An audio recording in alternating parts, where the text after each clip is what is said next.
Hello students, मैं संजीव मिश्रा अपने YouTube channel पर आप सभी का हार्दिक स्वागत करता हूं। आशा करता हूं आप सब स्वस्थ मस्त और अपनी पढ़ाई में पूरी तरह व्यस्त होंगे। कहानी लेखन शीर्षक ईमानदार लकड़हारा। प्रिय विद्यार्थियों, आज हम सब मुद्दों के आधार पर कहानी लेखन करेंगे। प्रश्न कुछ इस तरह से पूछा जाएगा। निम्नलिखित मुद्दों के आधार पर 70 से 80 शब्दों में कहानी लेखन कीजिए।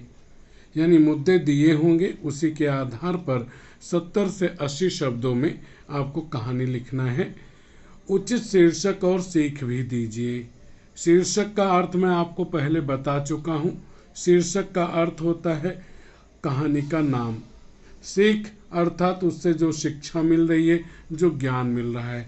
यह 5 मार्क के लिए 5 मार्क्स के लिए बोर्ड एग्जाम में आती है। मुद्दे क्या दिए हुए हैं?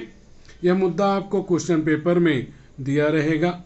एक लकड़हारा, नदी के किनारे लकड़ी काटना, कुल्हाड़ी नदी में गिरना, भगवान का आगमन, सोने चांदी की कुल्हाड़ी देना, अपनी लोहे की कुल्हाड़ी मांगना, भगवान का प्रसन्न होना, तीनों कुल्हाड़ी देना। सीख। यह मुद्दा दिया रहेगा तो अब यहाँ पे सबसे पहले आपको कल्पना करनी है कि लकड़हारे की कि उसका नाम क्या था, वह किस गांव में रहता था। और लकड़हारा मतलब जो लकड़ी काट कर अपना जीवन यापन करता है, गुजर बसर करता है। लकड़ियाँ कहाँ काटता था? जंगल में। जंगल में ही नदी के किनारे लकड़ी काटते समय उसकी लोहे की कुल्हाड़ी नदी में गिर गई। वह बहुत दुखी हो गया तो भगवान का नाम लिया। भगवान प्रसन्न हुए, उनका आगमन हुआ, आना हुआ। भगवान ने नदी में से सोने और चांदी की कुल्हाड़ी निकाली और उसे लेने के लिए कहा, लेकिन लकड़हारे ने सोने और चांदी की कुल्हाड़ी नहीं ली। उसने कहा, मुझे मेरी लोहे की ही कुल्हाड़ी चाहिए। उसकी ईमानदारी से भगवान प्रसन्न हुए और उसे सोने चांदी और लोहे की तीनों कुल्हाड़ी दे दी। इस तरह से लकड़हारे को अपनी ईमानदारी का पुरस्कार मिला था। अब यहाँ पे एक लकड़हारा, लकड़ी काटना, इतने से हम पहला पैराग्राफ बनाएंगे। नदी के किनारे जाना, जंगल में जाकर नदी के किनारे लकड़ियाँ काटना, ये सारी चीज़ें जो हैं आपके दूसरे पैराग्राफ में आएंगी। और अंत में भगवान का प्रसन्न होना, तीनों कुल्हाड़ी देना, यह अंतिम पैराग्राफ में तीसरे भाग में। कुल 3 भाग हैं। पहला भाग शुरुआत, जिसमें आप उसका परिचय देंगे कि लकड़हारे का, कि वह कहाँ रहता है, उसके गांव का नाम क्या है, उसका नाम क्या है, वह क्या कुछ करता है, यह सभी जो है पहले भाग में रहेगा। दूसरे भाग में उसके साथ जो कुछ घटनाएं घटित हुई उसका वर्णन रहेगा। तीसरे भाग में उसके साथ अंत में क्या कुछ हुआ वह सब लिखना है। अब यह जो दूसरा भाग होता है, पूरी कहानी उसी में होती है और वह कई पैराग्राफों में आप लिख सकते हैं। भाग तो 3 ही होते हैं। तो आइए शुरुआत करते हैं। सबसे पहले आपको यह ध्यान में रखना है कि आपको यह लिखना नहीं है, उत्तर डाल दीजिए, तो प्रश्न पत्र में रहेगा। अब शीर्षक लिखना चाहिए बीचों बीच। मैंने तो अलग पेन से लिखा है, लेकिन आप ब्लू या ब्लैक से ही लिखिए और उसी से पूरा उत्तर भी लिखिए। तो शीर्षक अर्थात कहानी का नाम क्या होना चाहिए वह लिखिए। मैंने ईमानदार लकड़हारा लिखा है। तो यहाँ पर आपको यह ईमानदार लकड़हारा शीर्षक कहानी लिखने के बाद लिखना चाहिए, क्योंकि मैंने पूरी कहानी लिख ली है, इसलिए मुझे पता है कि यही शीर्षक आएगा। आप अगर पूरी कहानी बिना लिखे ही शीर्षक लिखेंगे तो गलत हो सकता है और शीर्षक पे 1 मार्क होता है 5 में से। आइए शुरुआत करते हैं। तो शुरुआत के जो मुद्दे हैं, एक लकड़हारा, नदी के किनारे लकड़ी काटना। तो एक लकड़हारा, पहले ही पॉइंट से हम लोग पहला पैराग्राफ बनाते हैं, उसका परिचय बनाते हैं। रामपुर नामक एक गांव था। यह मैंने कल्पना की कि एक गांव था, उसका नाम रामपुर था। उस गांव में रामू नामक एक लकड़हारा रहता था। लकड़हारे के नाम की मैंने कल्पना की कि उसका नाम रामू था। आप गांव का कोई और नाम ले सकते हैं, लकड़हारे का भी कोई दूसरा नाम रख सकते हैं। गांव के पास में ही जंगल था। अब लकड़हारा था तो लकड़हारे का संबंध जंगल से होता है, इसलिए यह भी दिखाना जरूरी है। रामू जंगल से प्रतिदिन लकड़ियां काट कर लाता और उसे बाजार में बेचकर धन प्राप्त करता। ध्यान रखिए कि कहानी भूतकाल में लिखी जानी चाहिए, यानी वह घटना हो चुकी है तो वाक्य रचना वैसी ही रहे। अगर काल का आपने ध्यान नहीं रखा, मात्राओं का ध्यान नहीं रखा, वाक्य रचना सही नहीं रही तो नंबर अच्छे नहीं मिलेंगे। बेचकर धन प्राप्त करता, लकड़ी बेचकर जो धन मिलता उससे वह अपने परिवार का गुजर बसर करता। परिवार का गुजर बसर करना यानी परिवार का पालन पोषण करता। उसका एक नियम था कि वह केवल सूखी लकड़ियां ही काटता था। मतलब कि जो लकड़ियां हरी होती थी, जो पेड़ हरे होते थे, उसे वह नहीं काटा करता था। जिस पेड़ की डालियां सूखी होती थी या जो पेड़ सूखा होता था उसे ही वह काटता था।